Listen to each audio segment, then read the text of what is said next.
నారా దేవాంశ్ పుట్టినరోజు సందర్భంగా తిరుమల శ్రీవారిని దర్శించుకుంది సీఎం నారా చంద్రబాబు నాయుడు కుటుంబం. స్వామివారి దర్శనం అనంతరం పండితులు వేదాశీర్వచనం చేసి తీర్థ ప్రసాదాలను అందజేశారు.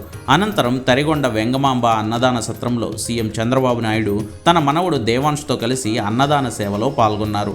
భోజనాలు వడ్డించే బండిని సీఎం చంద్రబాబు స్వయంగా నడిపిస్తూ ఉండగా ఆయన మనవడు దేవాంశ్ భక్తులకు భోజనాన్ని వడ్డించారు. లోకేష్, చంద్రబాబు సతీమణి భువనేశ్వరి కూడా భక్తులకు భోజనాన్ని వడ్డించారు. అన్నదానానికి రోజుకయ్యే ఖర్చు 44 లక్షల రూపాయలను నారా దేవాంశ్ పేరు మీదుగా తిరుమల శ్రీవారి అన్నదానం ట్రస్టుకు విరాళంగా అందించింది నారా కుటుంబం. అర్చామూర్తిగా కలియుగంలో సంరక్షిస్తుంది.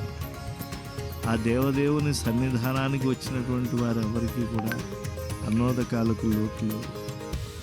ఆయన యొక్క దర్శనం అటువంటిది, సకలార్థ సిద్ధితమైనటువంటి జ్ఞానప్రదాయకమైనటువంటిది. పైగా ఈ కొండ గరుడాచలం, గరుడు అమృతాన్నే తీసుకొచ్చినటువంటి వాడు. అమృతం వంటి ప్రసాద నిర్వహణ ఇక్కడ జరిగేట్లుగా చూడాలి.